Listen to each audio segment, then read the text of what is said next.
मदोखेल साहब, ये आप समझते हैं 8 फरवरी के इलेक्शंस के बाद 9 मई का बयानिया, जैसे निसार जट साहब अभी कह रहे हैं, वो दफन हो गया है और 9 मई को बुनियाद बनाकर जो एहतजाज की इजाजत इनको नहीं दी जा रही, आप समझते हैं वो दुरुस्त है? देखिए, हम जब किसी मुलजिम का एज ए वकील जब उसकी जमानत के कागजात जमा करते हैं तो उसके आखिर में हम ये कहते हैं कि इसकी माजी दागदार नहीं है, शफाफ है, पुरअमन सिटीजन है, मुहिब वतन पाकिस्तानी है।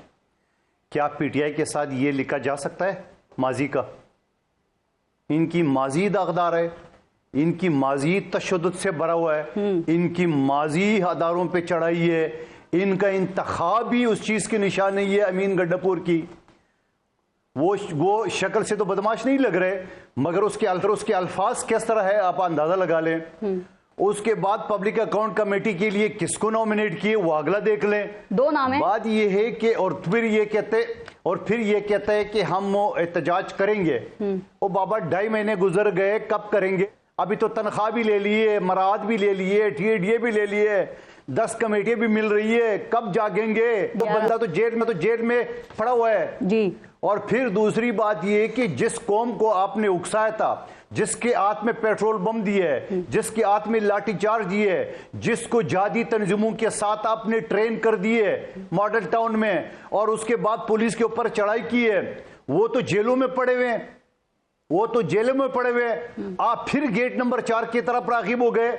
आप फिर जाके कोर कमांडर के हाउस में आपने काबीना समेत इजलास किए। कल इनका शहर रियार अफरीदी साहब फरमा रहे हम बात करेंगे तो आर्मी चीफ से, हम बात करेंगे तो DGI प्यार से। कुछ शर्म नहीं आती DGI से? इनको जरा से शर्म नहीं आती कि वो क्या बोल रहे जी। अच्छा, जिससे भी करे, इनको शर्म नाम की कोई चीज नहीं है। ये बातें कर रहे, ये बातें सुना रहे। मैं ये पूछना चाह रहा हूं, जो लोग जेलों में इनकी वजह से पड़े हुए, जिनकी ज़हन साजी की है, जिनके ज़हन में तशद्दुद भरा, जिनके ज़हन में बगावत उकसा है, जिनके ज़हन में फौजी तंजीबात पर चढ़ाई जलाने के लिए तरबियत, वो तो जेलों में पड़े हुए, खुद फिर जाके मुज़ाकरात तो साहब वो ट्रायल भी तो मुकम्मल नहीं हो रहा ना। अभी कोई 12 दिन के बाद 9 मई को सानेहा जो 9 मई का है 1 साल मुकम्मल हो जाएगा सर, और उसके बाद अभी तक कोई 54 लोग हैं जिनको सजाएं हुई हैं। इन्हीं के रहनुमा हैं जो कि इलेक्शन लड़के वजीर आला गुजरा और अपोजिशन लीडर बन चुके हैं। हाँ, यही तो मैं जावेद लतीफ साहब की बात से इत्तफाक करता हूं कि इनके खिलाफ जो 2 फैसले दिए उनको हमदर्दी कराया, PTI को हमदर्दी कराया, जो तोशाखाना वाले केस में उनको सजा कराया। वो 9 मई के केसेस में क्यों सजा नहीं हो रही है?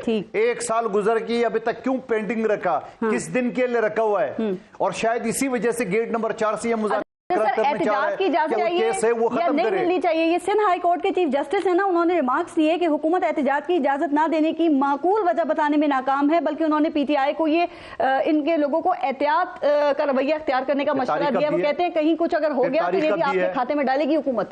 फिर पारिस इन सारी बातों के बाद तारीख दी 6 मई की, और छोड़ देना, मैं वकील हूं पिछले 30 साल से। हाँ। ये सारी चीजें जो ना, ये जज साहब जैसे बोल रहे इस तरह ये बातें होती है, लेकिन आपने फिर परमिशन देने के बजाय 6 मई दे दिए तारीख। छोड़े इन बातों को, गहराई में मैं वकील हूं, जानता हूं अच्छी तरह ये होता क्या है। सवाल ये इनका माजी दागदार है, इनकी माजी मशकूक है, इनकी माजी तशद्दुद से भरा हुआ है, इनकी माजी बगावत से भरा हुआ है। इनको कैसी इजाजत दी जाए? ये फिर जाके आसमान सर पे उठा लेंगे।